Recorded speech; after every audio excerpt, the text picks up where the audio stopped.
What's up, my good peoples? Welcome to the Be Transformed podcast, where we're talking about ideas that stimulate wholesome thinking into identity, purpose, vision, and action. I am James Anderson, and with me is Carolyn and Albert, and this is part 2 of BT International.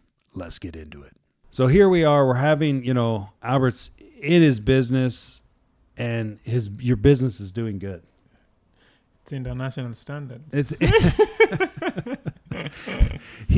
Yeah.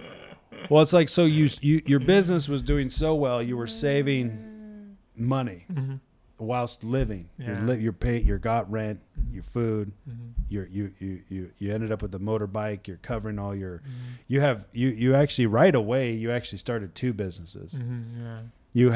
You had your electronic shop, and it was like it was not very many months later where then you bought. You started doing car washing. Yeah, car wash, yeah. Where you were then hiring somebody to wash the car. Yeah. Yeah. It was like business. It was just evident that business it was in you. Yeah, then the model works. Yeah, the business was thriving by that time. Then I'm like, there is a gap here. I think it's good if I do that. Then I went into car wash. And it is very close to where my shop is. That's why we are using the same electricity bill. But I have to get up for the water issue. Right, but you use the money you were making, or you use the money you had to then start this other revenue stream. Yeah. And then we found out there was I don't know, I think you were just doing it, the M-Pesa float. Yeah, I began because like what I could get at the end of the month, and there was a gap for the M-Pesa thing. Now I could put that as a certain percentage on M-Pesa, certain percentage on saving, and another one goes back to inventory. So, like, what we're talking about then is the fundamentals to run a business and finances correctly, with then also the vision to put a little money into another area that could then generate more money. And so the M-Pesa thing is kind of hard to explain, but I'll jump in. It took us a while it's very simple, but we were trying to understand it. But basically, people can access their own funds through the M-Pesa account. But if you need cash, you would go to someone like Albert who has an M-Pesa account, and they would transfer it in the accounts, but then give them the cash in person. So you're kind of like a mini bank where you're using their funds, but you're the access point for it. But then because you're doing that, you're getting commission on those funds that are in your account. So it's a very easy way to generate more income. Right, but the trick is that so everybody has their own like online account, right? And so then you have whatever your balance is. So if somebody comes to Albert and says, "Hey, I want to withdraw X amount of cash," Albert has to have that cash on hand to be able to do that. But then every transaction, whether people are giving him cash to put it into their Pesa account, or if he's we call it depositing and withdrawing. Depositing or withdrawing. Normal bank so terms. do we. Then every time that happens, you're getting a commission. So it's like if you just have a certain amount of money that you have that you can just keep using, it'll continue to make you money. Yeah. And every month you get whatever money you put out. Every first date of every month, the company pays us commission. And then you also get back your funds. My fund is always there with me. If I want to quit, I have all the money with me. So then you had 3 revenue streams essentially that were then that you were using to build, and it didn't take very long too, where you were like, all right, I don't just want to sell electronic stuff and do the mobile repairs, as a retail store, but then you're like, you also wanted to become like a bigger distributor to the other people in the area, wholesaler. Yeah, so it's just like, Albert has business in him, and that was put there by God, and it's evident then in how you're managing and using everything you're doing. So this is, I don't know, this is a few months, 4, I don't know, 5. Well, you were always thinking about other people, so you saw that you saw what you needed just to get started, and you're like, oh, we could do this for other people. You were immediately thinking of the people around you that you see that have that hustle, that desire, but they just can't get started. Yeah, I think I was angry at how I struggled to get my feet, to come back to my feet and do business, because that thing was in me. Like every time, that thing was in me. So I think during this time, I had a lot of struggles with my business until I had to sell it and run away. I think that thing became part of me. Like I don't want someone else to go through what I went through, because these financial institutions, they are still out there, but their interest rates are always high, and it's like they're selling to you wrong ideas. Like we are only charging 2%. When you calculate in a month, every 5 minutes, that is 60. That is 60%. So I think I never wanted someone else. I call them Alberts. I never wanted other Alberts to go through what I went through, because it was tough, it was frustrating, it was traumatizing. So, and by the grace of God, I have met so many young people in the country. You know, you guys have only introduced you to very few people.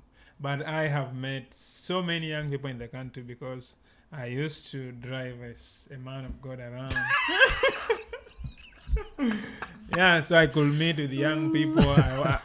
I'm also a leader of youth in the country from my local church. So like we do communicate, we do hang out, and I'm like, there are people who are like me, exactly like me, but now they only have a laptop, they only have a bicycle. So that cannot become a collateral to get money from the bank.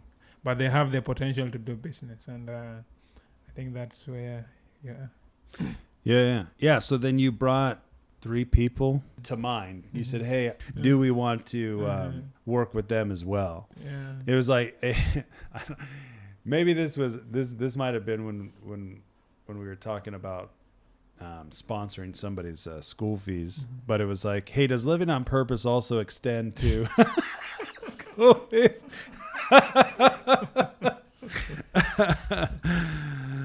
And turns out it did. But yeah, anyway, so then we had 3 people, and then we're like, all right, let's have everybody write up a business plan. I think we talked. I don't know if we talked to everybody individually or not. Yeah, we did. Yeah. So then we had phone calls with each person, kind of going over their business plan, and then working up. Hey, what are the terms? So we had 3 people all at once, and then kind of had similar terms for everybody, and part of the terms was that we would have a once a month meeting where we all jump on a video call and chat and whatever.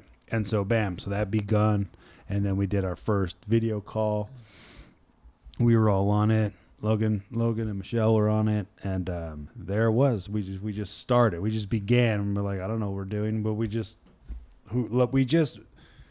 Albert would bring people, and then we would just keep cultivating it. I always kind of said, like, for me, I wasn't holding on to anything. I wasn't trying to push anything. I wasn't like, well, how could we do more? I was just like, I would just cultivate whatever came to us, and we worked it, and yeah, and then so we did that for a little bit, and then then you brought up like somebody else. Yeah. I think maybe it was the school. It was I think that the biggest thing for us was that Albert was the right person, and he had something of massive magnitude, right? This thing to build business, but then this other thing where it's like this really deep connection to, I don't want somebody else to go through the same thing. People have the same potential, and you're demonstrating it throughout the stages of your life, right? That you're talking about it. It's just like, how can more people come with us? Not just, this is for me. I want to exploit you to my maximum capacity, right? Like it wasn't about you. Like you you had what you needed to build. And so then it was like, all right, what does it look like to help some more people? So the thing that has worked is that Albert's able to judge somebody based upon, like, hey, is that the right person? Like, is that person actually going to do what they say they're going to do? Because in all the different things that we've done, we have it's very fascinating how people can seem like the right people on the surface, but at the end of the day, it just doesn't work. And how do you overcome that? And Albert's just been able to be like, hey, this person right here, he's like, I know this person. This person goes all out for everybody else, never asks for anything in return. You know, if we do this, they, you know, my question always is will, you know, are they going to do what they say they're going to do? He's like, yes. Okay. So then, bam. So we jump on a phone call. We're talking about school fees, you know, for a dream, like the ability to go to college, to get a degree, to do something that he actually wants to do.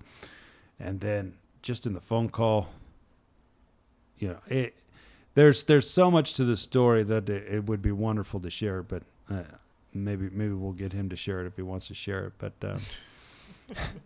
But it's just like, you know, here's one guy who didn't have the means to eat, but like for reals, like didn't have the ability to have consistent income to be able to provide for himself or his younger siblings, and not for the lack of effort.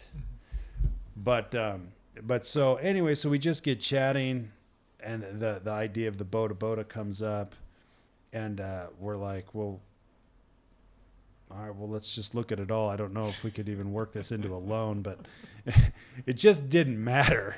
But it was just like, you know, when we're looking at BT, and it's like, hey, what are we doing? It's like, we're not trying to be the white people who just come and just throw money around. It's like the goal is that people build a life of their own, that they can take the dream and the purpose that's inside of them and they can cultivate that. So all we're doing is helping people on that pathway. But at the end of the day, it's about them building their life. And so that's what we're about. So, you know, as we're just like, hey, do we just give it? What do we do? Here's why we exist. And so anyway, so we ended up doing the school fees. We ended up doing a motorbike. And then we ended up doing something else. And,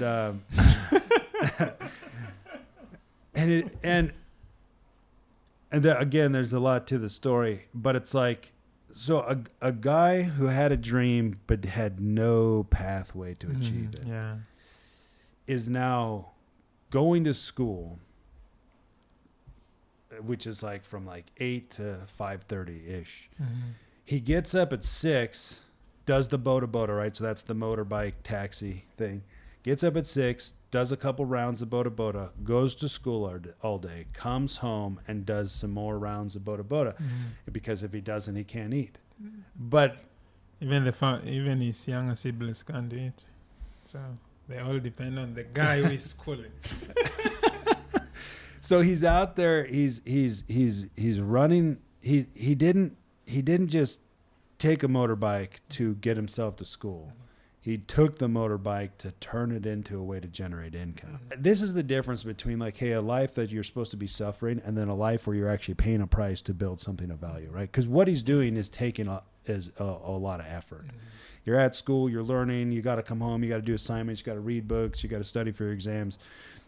But right next to that, in between that, in the same day, you got to get out and hustle, and you got to go move some people. You got to move the big ladies. You got to move. you got to move people around, right? You got to provide service to be able to generate income, and he's doing that. But it's actually impacting his life. The effort that he's putting in is building for him a foundation of sustainability where it's like his kids will not have to work as hard as he is. Like your kids won't have to work as hard. You know what I'm saying? You're going to set them up with their own business, right? I mean, they're going to help you run yours, and then you're be like, hey, why don't you start this? And you're going to help them get going. And it's like, we're not going to go backwards, right? It's like you don't just send your kids out on the street and be like, well, you go figure it out because that's how I did it, right? That's how you're going to meet Jesus. I don't think so. No, it's then we're building like solid foundations that then it's like the work that all of us are doing, then all of our kids and the people we're working with can stand on that where we are and then take it to the next level. And that's the difference between suffering and then paying the price to build something sustainable. And so he's building the thing that's sustainable, and it's actually not figuratively. We're not exploiting an idea or a person. He's taken the loan, he's taken the talents, if you will, and he's multiplying them, and he's doing it on his own. And again, it's still connected to the ideas and the principles and the mentorship, but it's like, it's amazing what, I don't know, that's lying dormant is this is where the two tears. No, but it's crazy. It is insane of the magnitude of potential that God has put in the hearts of every one of us that's just lying dormant, waiting just for a little bit of water, just for a little bit of sun, just needs a little bit of that right environment. And then it does everything it was created to do. And that's kind of that's what BT International is about, and that's what it's become. But it's like it all just started just because, well, the project that we met on was about purpose.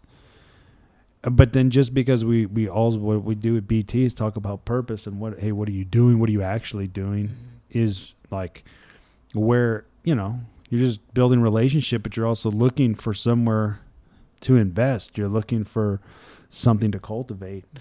And just because that's our culture, we ended up getting into your business, which then it's like the potential that was in you, not only to do business, but then also to impact people, has turned into something much more than what we came there originally to do. And is beautiful. It's beautiful. And it's funny, because we were coming here on this trip, and we knew we were going to do a podcast episode, and and for me the question is like, what's next? What do we do next? Do we try to expand or whatever? And I tell you and maybe we'll get into this more when we talk about management. That's the next topic I want to get into. But what we've been seeing, anyways, based upon everything we've seen, different interactions, it's like what we don't want to do with BT is spread ourselves thin. I think sometimes when there's so much about leadership and people running organizations that we have seen and learned, and it's like, and the question we've been asking is like, how do these people have organizations when they don't have the basic fundamentals of character and basic management and leadership and whatever, where people in some cases are actually straight up exploiting the people they're working with. How is it possible that these people have organizations? And how is it that people are giving money to these organizations?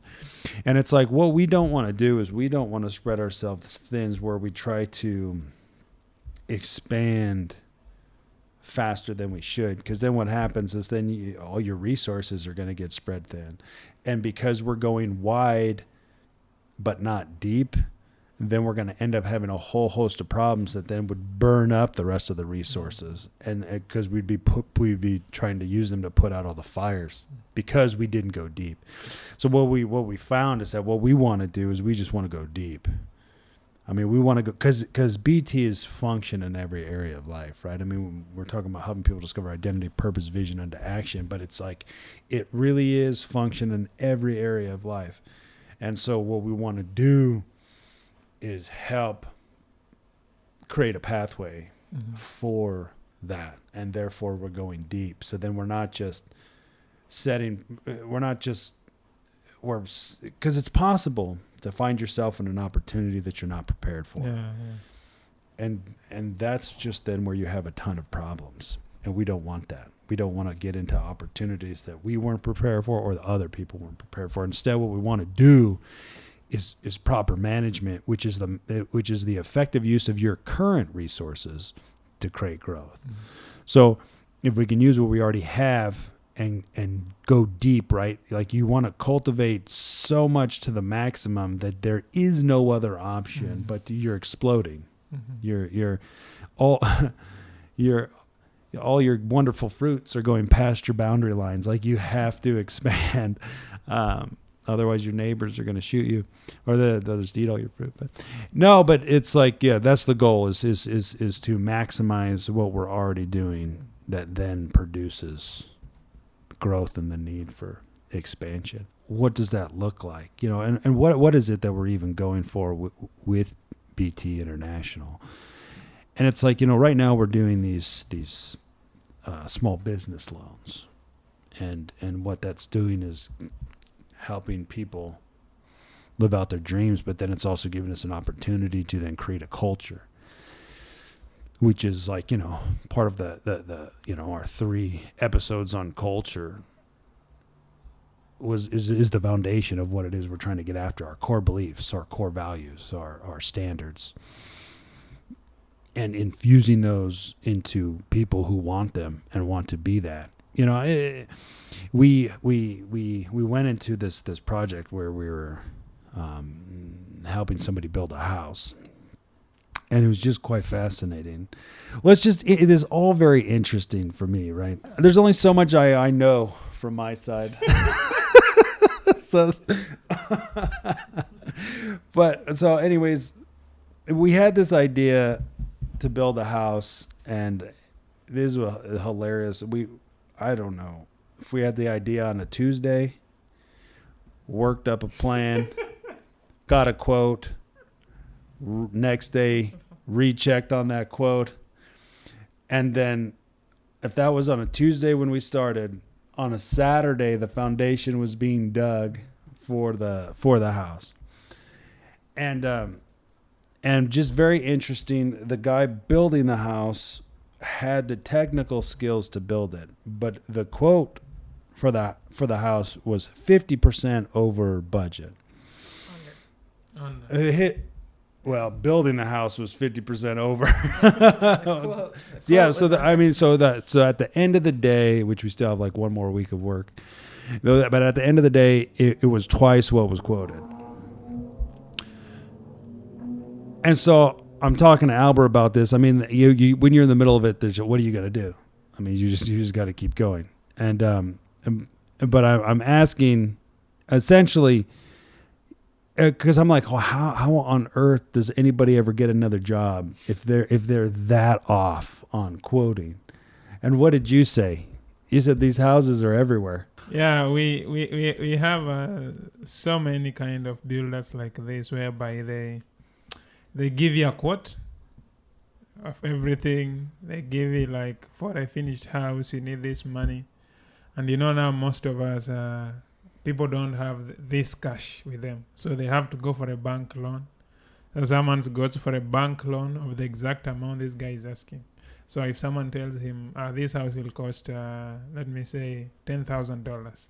So someone goes for a loan of $10,000, or maybe say $12,000. But now when coming to the actual building of the house costs something like $15,000.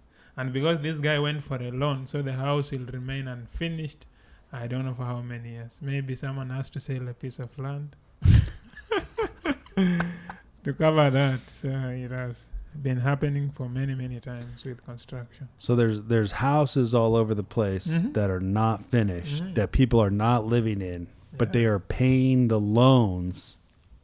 They took loans to build the house, but then the house cost way more than the loan was for. And then the house isn't even to a point where it's livable. And so you have these empty houses that are partially done and nobody can live in it, but people are paying loans off on them. Information I didn't have when we started, you know what I'm saying? No, but okay, so but like this is where our mind goes, though. It's like, all right, there's clearly an opportunity in the middle of this mess. So here's a guy who has the technical skills to build, but does not have the technical knowledge to quote. or he's straight up unethical, but through our dealings doesn't know how to actually like properly quote out, like how much material do I need to do this piece of the project, and that was evident that he didn't know that. So for me, so then we're like, all right, well, this is not going to be the last thing that we build. So it's like, is it possible to create a relationship with this guy who has the technical skills, but then could we work with him to help him become more accurate in quoting? Because there's no way on earth I'm ever paying 50% more than what was quoted. So it's like, could we have a really real conversation with this guy to see if he was actually interested in learning how to better quote? And but this is where our mind goes, is that you got people who want to hustle, but because there's so much lack, it's, you know, I don't even know what was going through that guy's mind, to be quite honest. But it's, unless he really just thought this was right, and then it come to find out, oh, it's not. But then you never go home and like, let me rework this plan because something's not right. Like, it's just interesting. But if your goal is, I just need to make money today, then you're not thinking about tomorrow. And so it's like, if we could get off where, if we could change the motivation to where it's like, I just want to eat today, and turn it into, I want to give this customer the best and most finished home possible, then all of your creative forces go into planning and ensuring that what you're doing is accurate and correct. And so our mind goes to, is that idea possible? What I want to see, it's like that what we talk about, just like the, you know, the ideas were, and I'm just talking ideas. It's like, what would it look like if just one piece of one market in one area? I mean, I'm talking about, you end up with a couple shops on one side of the street, you end up with a couple shops on the other side of the street, and every single one of these is from the BT culture, where, I mean, like you were talking about the international standard, where it's like you're just operating at a much higher level of excellence. The goal is to serve the customer to the best of your abilities. And, you know, it's about being as honest and upfront, and when there's problems, we deal with them with skill and care.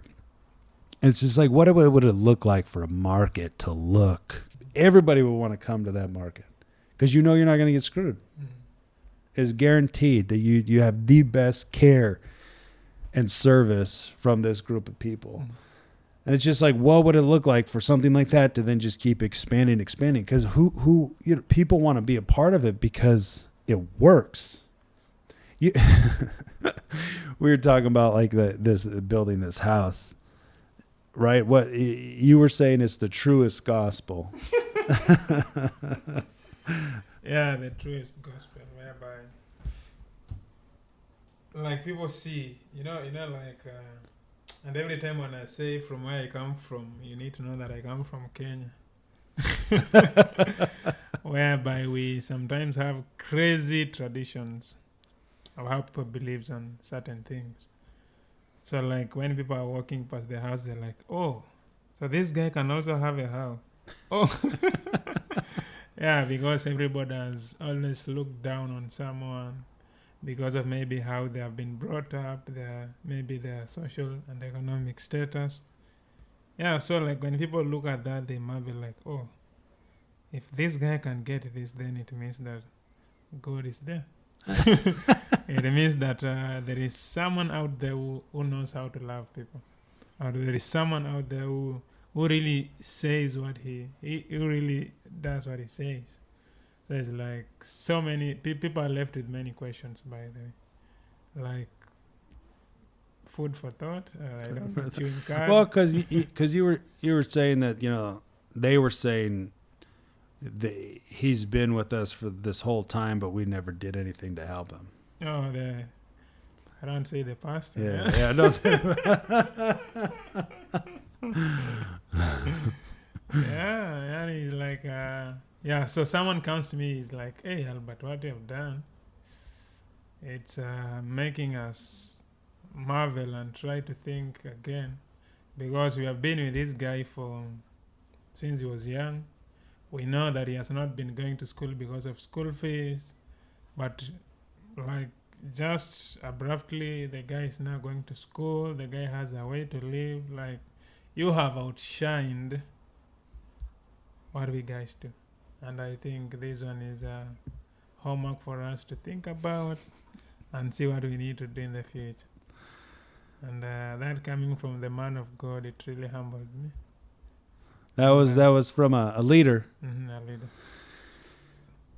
Yeah. Well, and it's interesting too, because one of the things we did, two people looked at it. One person saw the kingdom, and they looked at this pattern.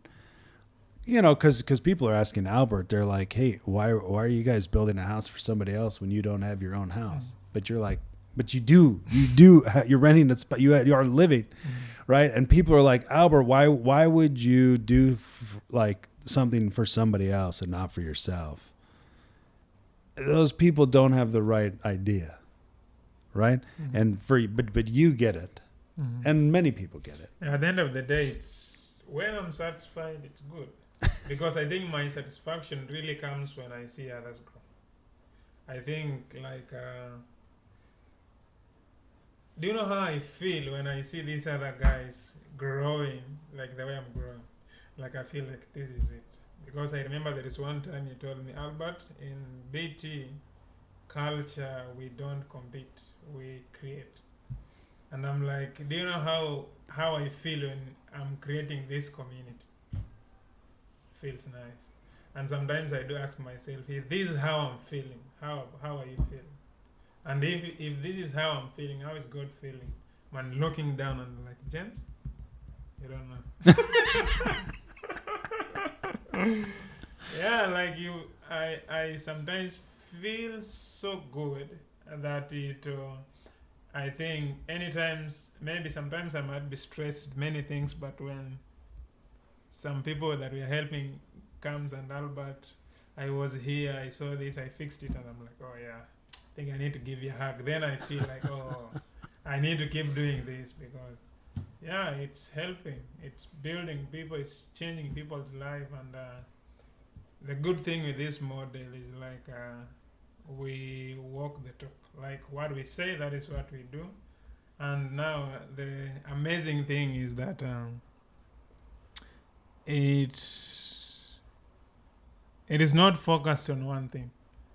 I think it focuses on every sphere. Like it's like I can say holistic, because when you have an issue with marriage, there is a dose. There's a pathway for that. Yeah, there's a pathway for that. Anytime you're fighting with your fiancé, don't worry. Here's the place to come. Albert gets married next month, so. No, but it is. It's function in every area. But I think, the question is people are like, how come you would do something for somebody else and not do it for yourself? Because in the leadership culture, it is very much, you're taking, there's a lot of people are being taken advantage of. Yeah, there's a lot of manipulation. As I'm reading a book on The Spirit of Leadership. Yeah, it's like there is a lot of manipulation. And when manipulation grows, it becomes a culture. Right. Because it's like someone might say, like, I'm helping you, but in essence, he is helping himself. But he's using you as a tool to do that. Right. And that's why he will never want you to amount to something big. He will always want to keep you down there so that these resources will keep coming. Like someone makes you to become a beggar. So when you become a beggar, you don't think, you don't reason, you always become a beggar. So like, it is scary for those guys to teach you how to fish, because when you know how to fish, they'll not receive the fish. So they have to keep receiving. Now they eat the whole thing, they give you the head. They eat the whole thing, they give you the head. So that life continues, and that's why you ask yourself, how comes there are big organizations, they're running, but their model is wrong? It's because they have taught their subjects, on how to become a beggar. So like, you don't now reason on your own. You don't think on your own. In case anything comes, you have to ask the boss. And the boss will tell you, no, that's the wrong direction. You keep working here. You keep playing the piano. You keep doing this. That is where God has called you. And I think God is going to bless you more when you're doing that. But inside you feel like, no, I think I can become a big good builder. Anytime I get the hammer, anytime I'm working on the wood, I feel my skills they're coming out. But now you don't get that opportunity to exercise what you're doing. And that is why now most of the people go for shortcuts. Like you're asking, how comes this guy knows how to build a house, but he doesn't know how to quote? This guy has not gone to school. Yeah, because of poverty and everything, he wasn't able to access school where he can learn now how to quote, how to do what. But he learned by observation. He learned by imitation. You're seeing someone building, you go with him. It's like you're seeing him putting the stone here. You also do the same. You learn from what he's doing. So at the end of the day, you will not get all that you need to work on that field. And that's why that guy that we are doing the sponsorship, I was scared that he is going to go through the same line. Because yes, you know how to build. When you're given a plan, you can build the same thing. But now, because you have not gone to school to get the necessary skills and knowledge over the same, now you'll have some shortcomings on your code and everything. And nobody will want to give you work next time when you give them 50% of the budget. So that is what happens. When you go for shortcut, that is what comes up. Yeah. Well, and then I think it's like Earl Nightingale talks about, it's like nobody wants to think. No, yeah. Because if you just built a project that was 50% over budget and you wanted to grow, you would draw that thing out on paper and be like, and you would take notes. You would make a blueprint off of what you just built, so that then you could do it again, but you could do it better. But that's a value of growth. Yeah. But if the idea is, no, you're too dumb to learn.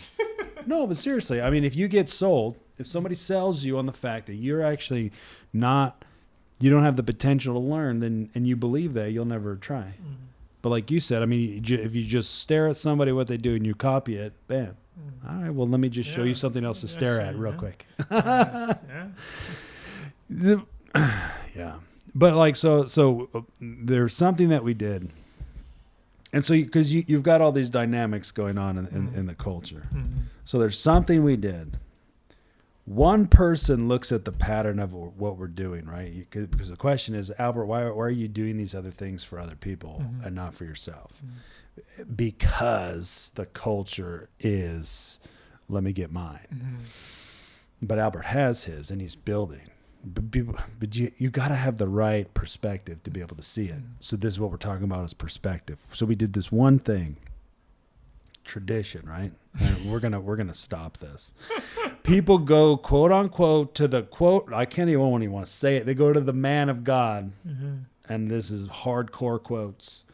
And you go, and what do? You get it blessed or something? Yeah. If you're gonna start a new business? No, like. Or is it just anything? No, like when in fact, when I come from this trip, what the church demands that I need to go to church, give an offering for Thanksgiving for the safe trip. So like people believe that anytime you are doing a business, you have bought something, even a bicycle, even a motorbike, even a car, before you use it, you have to take it to church first for the man of God to bless it. So you have to give a tithe on that. You have to give an offering on that, so that they pray for whatever you're doing, so that maybe success is guaranteed in whatever you want to do. But all that's doing is all you're doing is feeding into this broken system where somebody's really just trying to get money from you. Oh, you bought something? Well, that means you have more money, so come and give an offering, and that's how it's going to stay sustained or whatever. It's garbage. So... And it's proof in this, what I'm saying right now. We did one thing, and so then you go to the man of God or whatever to get it blessed. So in the preparation of this, right, one person sees this model, and they see the kingdom, and they're like, this is a model to be reproduced because I've experienced this model. I'm seeing what more work is being done, and they're like inspired to do the same. So they find themselves with the same opportunity where there's somebody who needs a little help, and they're like, no, I got they had the resources to be able to help, right? Because we're into sustainability. Yeah, So one guy sees the model and then reproduces it because that guy saw the kingdom. Another guy who's been around, who's got a title, sees the same thing and finds an opportunity to try to exploit it. And they try to convince Albert. They say, hey, if people know that you're a part of this, they're going to think you got lots of money and they're all going to come after you. So instead, let's say it came from my organization instead of yours, because this is going to help you. This guy's trying to exploit and manipulate Albert to take the credit for the thing that we're doing. Two people see the same thing. One goes and models it, and one tries to exploit it. I'm telling you, for the people who have eyes to see and ears to hear, this culture has the capacity, man, to really create change and transformation. Because those who really want it, it just took one morning where we're sitting around after breakfast, and I'm talking about purpose and potential, and bam, something awakens, right? It starts to erase the first, all the judgments you had against me because of the lens you were looking at, right? Right? Because the lens that you had is all about the superficial, which is what the culture is that the people who are in the position and whatever, you listen to whatever they say, even though you through experience that their lives are nothing like what they preach. And so bam, so it's all about the superficial and it's never about the heart. But all it took was a little bit of real truth to then create actual change that then awoke something that was there, that was, almost kind of there seemed no pathway forward. And so that's BT International. This is the beginnings of whatever is next. But the hope and the picture is that the model has built inside of itself function because it's born from function. So it's like then what everybody goes and does out of their own potential, out of their own vision, right? That then starts to manifest the true reality of the kingdom. And it's like we talk about the true gospel. It's like you don't need a microphone. You don't need a speaker. You don't need to be shouting to the people. No, the results of the way of life speaks of who God really is. And it's like that's then where the transformation comes. There's a verse where Jesus was like, from the time of John the Baptist, people have been forcing their way into the kingdom. And it's like, what would make somebody want to force their way into the kingdom? Like, why would you want it that bad? That you'd be trying to climb the walls and do whatever you could to get in. Because it was somewhere you actually wanted to be. And it's like, that's what because BT is just, it's the kingdom mindset. It's just what we call ourselves. I tell people, I'm like, we're not trying to build our brand, or I'm not trying to become somebody. I'm trying to help people discover who they are, become who they're created to be, because then now we're all creating. We're not everybody's not being funneled into one tiny little space. We're finding that there is no walls, there are no boundaries, and we're all being watered and growing and becoming, and our unique expression and the unique vision and the unique gift that you have that solves a specific problem. Then we're all working towards solving those problems. We're all working together to become and display the true kingdom of heaven. That's what we're here for, and that's what we do. And yeah, so we're very excited to announce and share a little bit of just kind of what we've been into this past year and where we're going. But BT seeks to create a pathway that people can jump on, and in a much faster way discover function in every area of your life that is then represented in everything you do. And my good peoples, we do it all on purpose here at Be Transformed. So guys, thanks for kicking it with us. Until next time, peace. Peace.